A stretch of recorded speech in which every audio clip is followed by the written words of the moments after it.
Welcome to the STR Data Lab.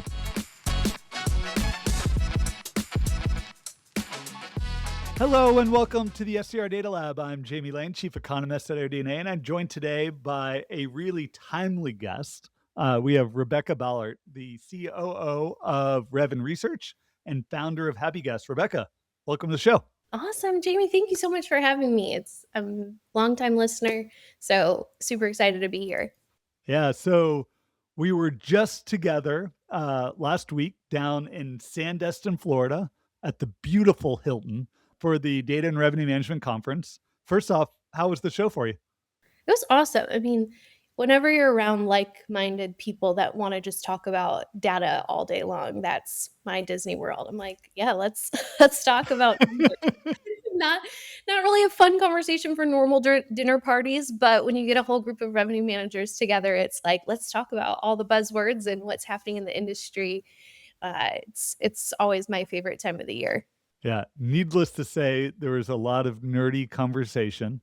I'm still blown away that the session we did together on booking curves, which might be one of the driest topics out there, that it was standing room only during the presentation, and we didn't drive anyone out No, during during it either.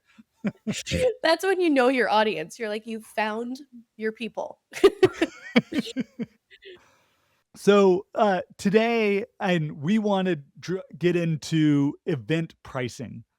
So the World Cup draw was last Friday. We've seen now where all the teams are playing. We have a good sense of the path of the round of 32, round of 16, the quarterfinals, the semifinals, and the finals, and which teams, if they win, are going to go where. We've started to see an incredible amount of bookings over this past week. And I have no idea how to recommend people to price their units. I'm getting asked constantly. So I thought, who better to have on the podcast than someone that actually knows what they're doing around pricing? But maybe start with some about your history. So, how'd you get into short-term rentals? What are you doing on a day-to-day basis now? Yeah, so I accidentally got into the short-term rentals. My husband and I moved down to his hometown of Gulf Shores, Alabama, which is Mecca for short-term rentals. And I was looking for a job. He got hired at a property management company for marketing. They asked, what will it take you guys to move down here faster? And he said, my wife needs a job. And so I had worked in the salon industry managing some salons. And so they said, hey, we've got a part-time position for the summer, at least gets you guys down here. And if your wife decides at the end of the summer she doesn't want to do it anymore, then no hard feelings. And that was 10 years ago. And I quickly fell in love with this crazy industry that I didn't really know existed. Prior to that, I was like, oh my gosh, this is a huge industry that I didn't know about. And so worked on the property management side for about 6.5 years. And then really fell in love with revenue management. But like all property managers know, you're always wearing a million hats. You're not just doing one specific thing. And so I found myself really going, geez, I love revenue management. If I only could spend all day long playing with numbers and doing those things. And fast forward a little bit, I met Ben Coleman at a conference, and kind of like what we were talking, nerdy networking. This dream kind of transpired between the two of us, and here we are about 4 years later. We started Reven Research, which is a revenue management consultant firm. And so we have clients all across the world where we help them from full on done for you revenue management to the consulting side, where we come and kind of help those teams, just strategize, educate, that sort of thing. And so, yeah, I love event pricing. I think that's one of my favorite things because it's so difficult. It's this big puzzle that you have to kind of put together. And there's such adrenaline and anxiety and all of those things that really kind of, when those pieces fit together and just right, it's really, really fun. So I'm a huge event person, and with clients all across the world, we've seen everything from sporting events to music festivals and everything in between. So it's been fun the last couple of years just to see how different events dictate different demand. Yeah. So at this point, how many listings do you think you've touched in terms of pricing Over the over years, over your years? whew, um, probably in the upwards of over 10,000, Wow. um, just with some international clients and stuff for some big. That's really interesting to kinda think about. I've never thought about that. That's gonna keep me up tonight. About that. I'll get back to you very soon. But yeah, everything from really small studios to large chalets that, literally are like mini hotels, some of them. Like, I don't have 60 people that I wanna stay with in one property. I think that's called a hotel, but Yeah. they're out there. So, and I want to maybe end with talking about more typical pricing strategies, but want to dig at least initially on World Cup, as it's shaping up to be probably like one of the biggest short-term rental demand events ever, and globally. I mean, this is like Taylor Swift's European tour on on steroids. Or I've heard people describe it as a Super Bowl every day for 2 months straight. But from a revenue management standpoint, like what makes mega events like this fundamentally different than like how you would price a normal night, even during like peak season? Mhm. That's a great question. Uh, I think what we have to lean into a little bit with the events is the hype. You have the excitement, you have kind of that. A lot of times, like we saw with the draw, those bookings all come in similarly at the same time point, where peak season, you might have a wide variety of booking windows across your portfolio. You might have some. It's more of a cadence where this event pricing is a rush. It is get everything kind of in line. You feel it really hard at first, then it kind of softens out, and then it picks back up as the event gets closer.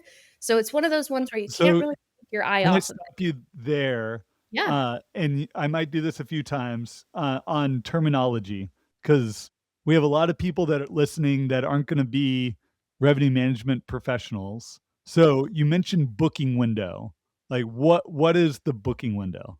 Yeah. So the booking window is the number of days that before the guest arrives. So say a guest books 45 days before they are arriving. That booking window would be 45 days. So we typically see, generally speaking, with a smaller unit, normally has a smaller booking window, so less than 30.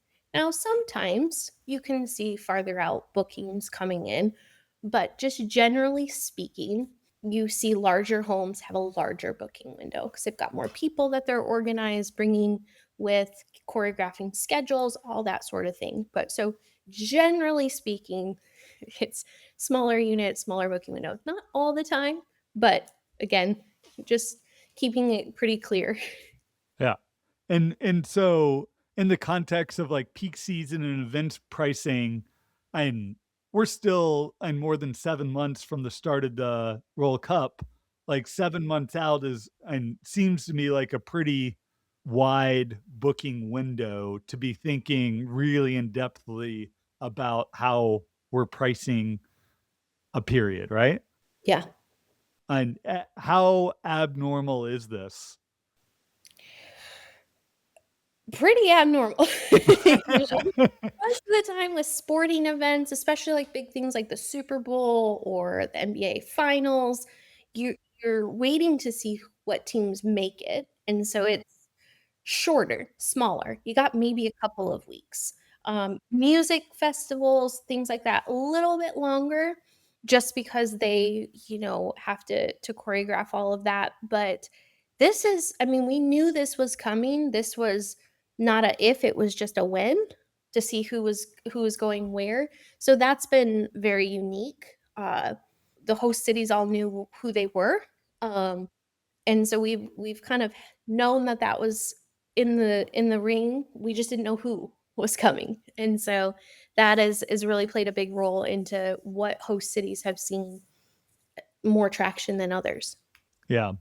So looking at the data now, we see pretty wide disparity between different cities. So you've got smaller cities like Kansas City and we're already like maybe like 20, 30% occupied, and which and 7 months out, like that's pretty high occupancy. And then other cities, maybe in larger cities like a Seattle, Los Angeles, even Atlanta, much lower occupancies, though still elevated from from prior years. So when we think about pacing and like how bookings are going to evolve, like what is your general expectation? And do you have like an expected sort of booking window or expected like time of booking that you expected, or is it just going to be a steady stream from now on of bookings to until the start? Yeah, I mean, this one's a tough one. I think where we're seeing some of the most activity, I think supply does play a big role into that. I think especially Kansas City is a great example. Yes, there is hotels. Yes, there is short-term rentals. But when you compare that to an Atlanta, I mean, Atlanta has a lot of supply. Same thing with a lot of the larger cities. So I do think that those guests are seeing those numbers too when they're searching, when they're going on, whether it's Airbnb or Booking.com, and they're seeing the total number of results for the days that they're looking, and they're seeing, okay, Kansas City has X amount of rooms available. If I go down to, Atlanta and they've got double the rooms, oh, well, it's not as big of an urgency to book our room in Atlanta than it is in Kansas City. I think there is a little bit of that kind of thought process that could possibly be playing into that. What's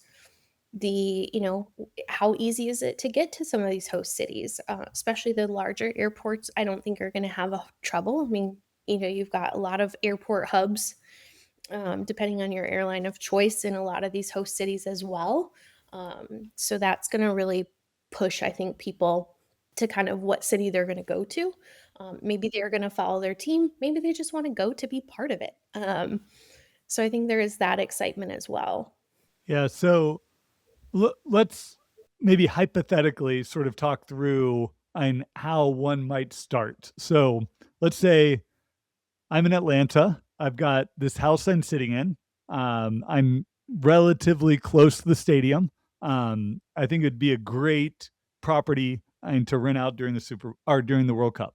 How do I even start about thinking about how I would price this unit during the World Cup? Yeah, I mean that's tough. It's tough I when you know. because there is no your comp is not. It's a wild, wild west when you look at rates out there. You've got everyone shooting for the stars. You've got some people extremely underpriced.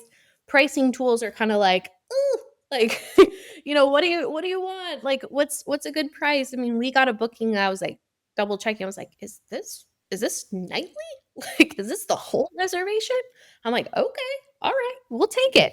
Um, I think for people that are doing this the first time, I think you have to kind of set your expectations, realistic expectations. This is a long event. Are you going to are you aiming to fill the whole time? Then maybe you're not going to get, 5 times what your normal ADR is. Maybe you're going to get 3 times or 2 times. I think that it's having some realistic expectations. Yes, you can, we all thought, oh, let's see what's going to happen come Friday. Then the teams are announced on Saturday, and we're all just kind of sitting on the edges of our seat. And so I think looking at ADR, kind of where do you feel comfortable with? Because some people might be ecstatic for, $1,000 a night for their their one bedroom apartment that normally gets anywhere between 100 and 175. That's a win to them. Someone who has a large home that maybe sleeps 15 people, $1,000 a night is a normal peak season rate for them. So I think it all really depends on the inventory size. I wish there was an event calendar, like calculator that just said, okay, this you're in this city, boop, boop, boop, this is what you should price it for. Like that would be great. It would make all of our lives a lot easier. But you kind of have to ask yourself, what's your goal? Do you have an end target? Are you wanting to take home $5,000 for the World Cup? How are you going to get there? Are you going to get there full occupancy every day? Are you going to get out there by selling just 2 weekends? So I think you have to have a little bit of strategy towards that. So given that this is a long event, and unlike the Super Bowl where and I sell out a night and that's the entire event, like, I feel like there is an opportunity to and where my first booking isn't my only booking, right? So, what do you think are sort of the early signals that we might be able to see that you're either priced too low or too high and for the World Cup? And like, what are you doing to sort of monitor your listings in this city to sort of get that sense? Because we can all start take us and what you said, like get a sense of like what would I be happy with? What am I comfortable with? But then it's like, all right, set it. And then like what are those signals I'm looking for to know like if I'm in the right ballpark? Yeah. So for me, it was looking at what are my other search options? What are guests seeing? And something that, I really talked to our clients early on was length of stay. I said, here's the deal. What I'm seeing right now is the market in your area is holding a really high length of stay. And I always personally go for a shorter length of stay and a higher ADR. I think that I've seen data repeatedly that shows guests are willing to pay a little bit more money to stay a shorter amount of time. Especially with event pricing, this is an oddity where the event is so long.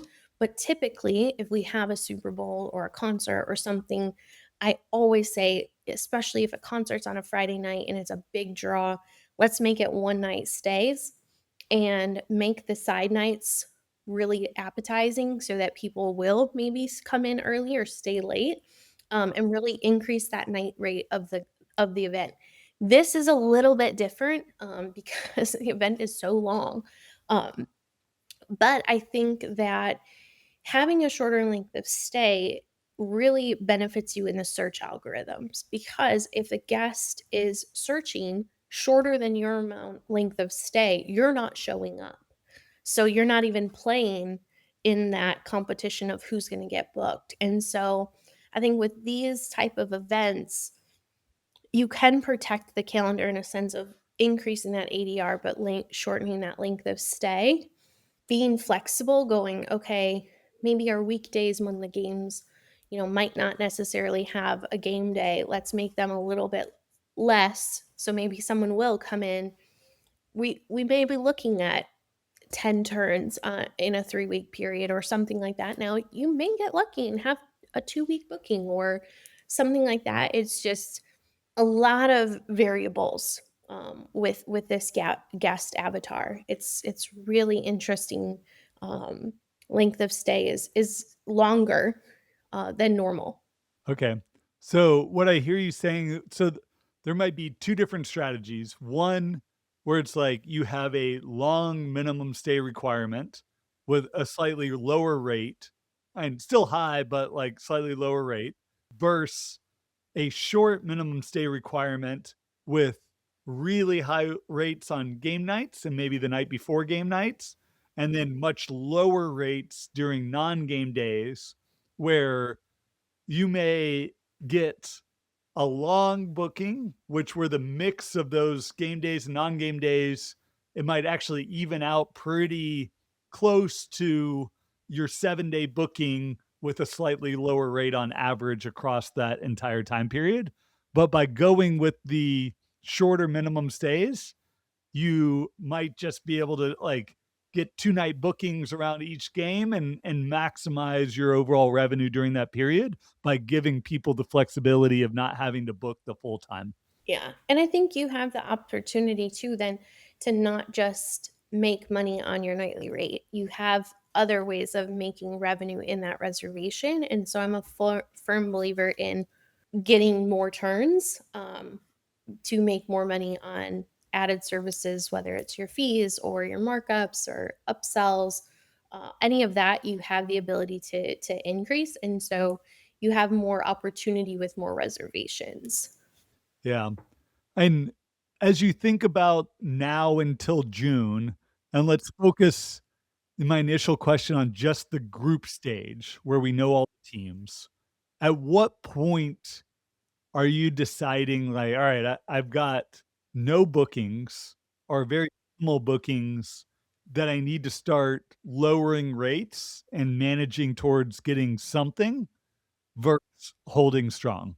I think you have to look at your strategy right now and figure out what lever you want to push or pull. So if it's like, hey, I'm holding at a 7 night minimum right now, maybe you drop down to a 5 or a 4 night and see if that moves the needle. There's a lot of things that go into the guest choosing it. It isn't always about length or ADR. It could be length of stay. Maybe your length of stay is shorter. Take those rates down just 5%, a little bit, just enough to kind of move the needle, and see what happens. You really need to give it time. I think as revenue managers, that's the hardest part, is us to be patient. When we make these type of changes, we want to see instant results, and sometimes we do and sometimes we don't, and we just have to kind of let it sit for just a little bit to kind of get pushed out to all the channels and have the guest be able to see those things. So be patient. I think that's the biggest thing, is everybody's in the same boat. Nobody has experienced something like this before. We're all figuring this out together. I'm sure there's going to be a lot of stories afterwards of, oh man, I'll never do that again, or oh, we did this and it was awesome. So I'm excited to kind of fast forward to July, when we can all have our therapy session of what we are going to do or not do if we are presented, because I think we have some, different events that are coming up. We've got the Olympics coming to LA, and that's going to be, not quite as a spread out event, but it is going to be another big thing for US, traveling here to kind of see different events. Yeah. How do you think differently about the sort of group of 32, group of or round 32, round of 16, quarterfinals, where we're not going to know the teams until after the group stage? And is that something where I should hold out rate knowing that a lot of bookings might happen after, or do you think most of those stays are already going to get booked? Like, should I have maybe a more flexible cancellation rate or cancellation policy, knowing that and there may be some fans that cancel and some fans that book, but like, and that seems to me a really tricky problem of, and maybe more like traditional Super Bowl where like it's not till 2 weeks before the Super Bowl that we actually know the teams that are coming. Like a lot of people are going to go no matter what, but then a lot of fans book and after they know the teams that are going to be there. Yeah. And this is always a tough one. It's always what's the best for your business. I think one of the number one rules is to make sure that you have some minimum rates set specifically for that event, especially for cancellation purposes. So that you don't get a cancellation on this really nice booking, and all of a sudden, your rate drops back down to kind of normal pricing, and then you miss an opportunity, to go in and adjust it, and it gets booked and you're like, "Oh man, I just, got booked for, way less than what it should have." And so I think that is something that you really have to make sure in your pricing tool, your PMS or something, that you have some safeguards put up, because the reality is there is going to probably be a lot of cancellations moving around. They thought their team was going to one city and went to the other, and it's going to happen, but we just need to make sure that we have some guardrails in place for those cancellations, so that you're not getting a booking sneaking in way lower than it should, especially if it's a high volume game. Yeah.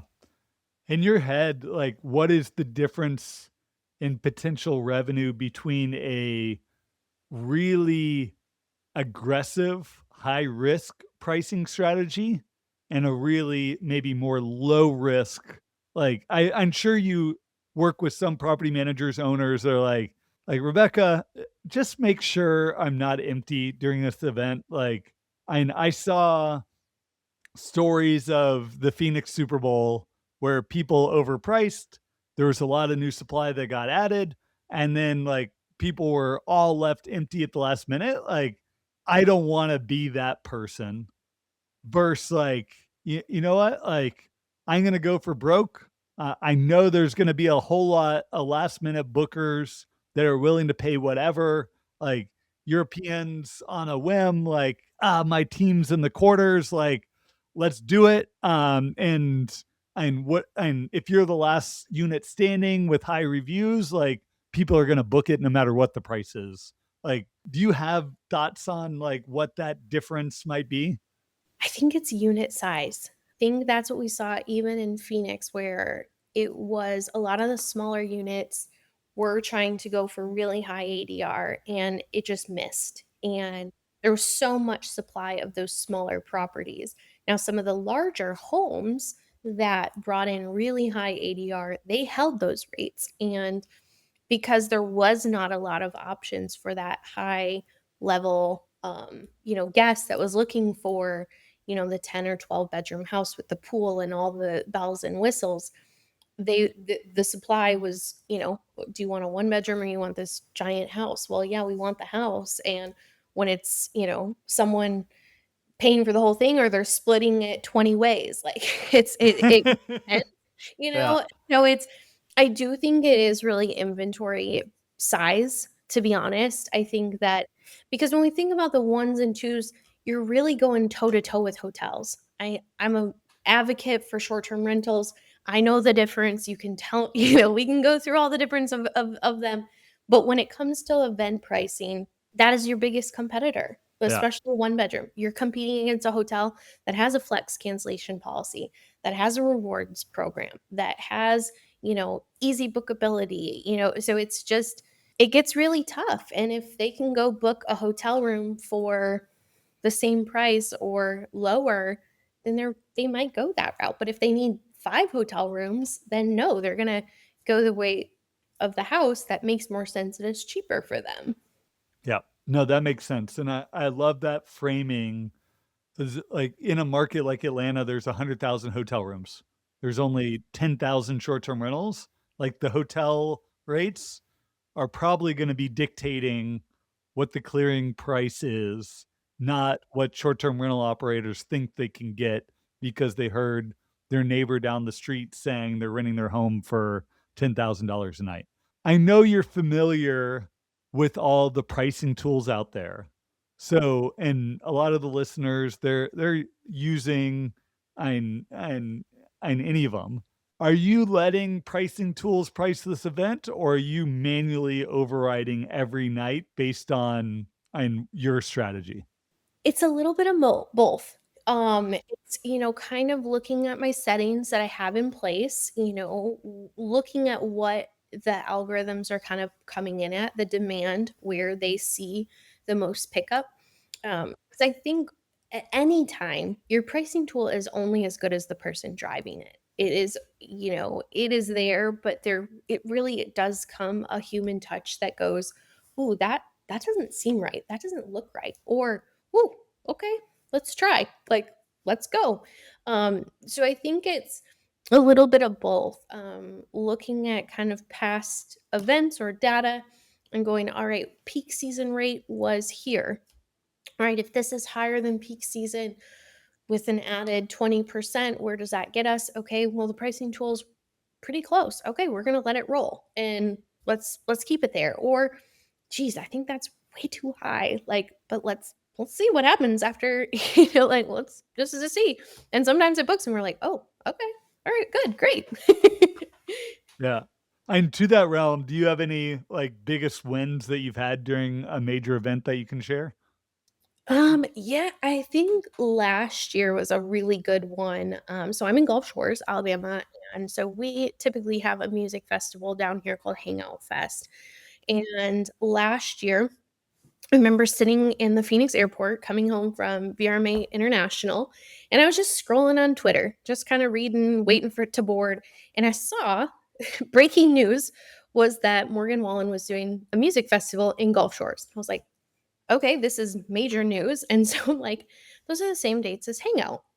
I popped on the computer. I was like, all right, we got to get these rates up. So by the time I had got on the flight in Phoenix, landed in Pensacola, Florida, it was wild. We saw crazy ADR coming in, and we had put ourselves at a place where we were getting about 5 to 10 times what these homeowners were normally getting, and we booked really quickly, really fast. And so that's the point where you're like, could we have went higher? Like, was it like, did we, this homeowner that's averaging around $150 a night just booked for $1,200. They're happy as all get out. And I'm sitting here going, could I have went higher? Like, could we have? But I think we just hit it at the right time. So much of revenue management really is having an ear to events. I never thought in my whole life that knowing about weather and sports, social events, music festivals was going to play such a big role in revenue management, but it really does. Whether hurricane season or fires or no snow, lots of snow, all of those things play a huge role. And so I think given any event or any pricing, really, it's just kind of thinking about all of the other things that are moving and affecting bookings is a big role. Yeah, and speaking of Hangout, like, we just heard that it was canceled, for the upcoming year. Now you've got homeowners that booked at $1,200 a night last year, and your big win was how much money you got them last year. Now they're not gonna get that money this year. One, how does your pricing strategy change? And how do you sort of convey that sort of messaging, um, in a way that's realistic, but also, like, here's maybe what we can do to try to make up for the loss? Yeah, I mean, it's kinda crazy. As soon as it hit the major news station down here, I saw it come across my phone at 9 o'clock at night. I'm opening up my laptop and I'm ripping off increases that we had because I'm like, "All right, we've gotta get this down, as quick as possible because hopefully maybe we'll catch some bookings." And so communicating, we had a meeting, luckily on Tuesday with one of the Gulf Shores teams that I work with, and I was like, "Hey, we're gonna just address the elephant in the room. We know what's happening. We've got to get a homeowner newsletter out. It's not a doom and gloom, but it's a hey, this is what's going on. This is what, it's going to drastically change your pacing for 2026. We had the calendar protected. We were in good shape.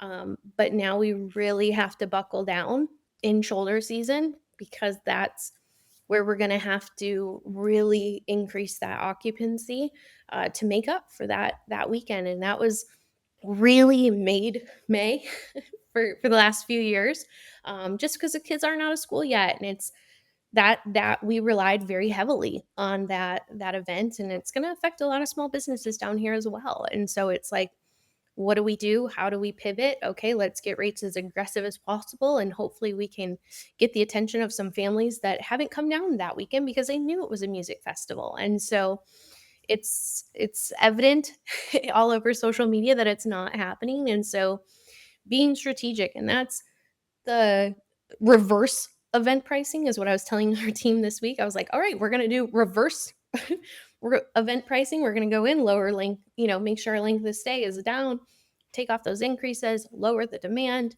Let's get this thing booked. Like, let's get at it. And that team, let's hit our email list. Let's marketing, crank it up for May. We've got to kind of, it's not just to set the rate and hope for the best. I mean, we've got to really work at it, especially in such a competitive market. There's a lot of inventory down here. And so just to be like, oh, well, it's not happening. Maybe better Netflix, better luck next time. Like, you can't do that. These are people's investments, and they're expecting that money. And just to kind of go, oh well, it's you can't do that in this industry. It's like, all right, let's get the puzzle pieces out and get back to kind of putting them together to figure out how do we make the best out of a tough situation. And that's what we have to do all the time in property management is sometimes we get dealt difficult hands and we just got to figure it out. So, and that all makes sense. And and we're getting sort of towards the end, and I wanted to give you a chance, and maybe it's an unfair question, but like thinking about how revenue management has changed since you started doing this. I'm sure it's changed a lot. The tech companies that sort of provide tools have changed, they've evolved, the data available has changed, AI has happened. One, and how do you what do you see as the main ways that and your profession has sort of evolved? And then the second part 2 question is, where do you see it going? Like, what do you see as the major changes that you expect to happen, coming up? Yeah. So when I started kind of learning revenue management back in 2016, 2017, the company that I worked for did not have a dynamic pricing tool. When we started, we had 150 properties. When I left, it was 400. That whole time, that whole 6 years I was there, I did it by hand. There was no tool. Um, we had 62 rate seasons that we manually adjusted and moved. And so obviously, pricing tools help a ton. As I started consulting and learning different tools, I was like, what have I been doing? Like this is crazy. I'm so mad because I could have done so much more. But different things for different seasons. And so I think where I see that each of these pricing tools, I mean, we saw at the battlegrounds are coming out with more features, more, data, different things to be able to immerse ourselves in. And I think that's one of the biggest things as revenue managers is you've got to stay in it. Like whether it's leaning into whatever your tool of choice is, really learning the features, spending the time, understanding what buttons do what levers do what.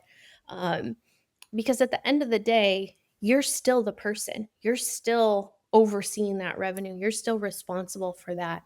I've been asked frequently about, well, do you think AI is going to take over revenue management? And I'm like, no, because AI does not talk to Mr. and Mrs. Smith who just did the kitchen upgrade and, want to know if they add a hot tub, how much more money are they going to get? Or, talk through why they really need to replace that couch that keeps getting, kind of negative reviews. Like I think we're in that season where AI is this really fancy tool and I think it can save us a lot of work and can save us a lot of time.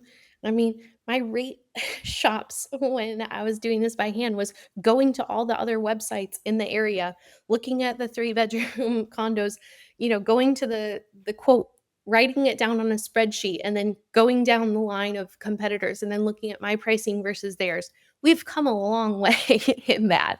And so I think we're very similarly at those beginning stages with AI too. I think it's going to change the industry a lot, hopefully for the good, but I think it also we're in hospitality. We're taking care of people. Like we're still going to have to be humans and still have to do work. And so I think as we lean into revenue management, there's not an easy button. Like it's not just to set it and forget it and let the system or the AI or that take over. It's still going to be going in there and tweaking and adjusting and yes, leaning into it, working together, not just letting it work, I think is what's going to be really important.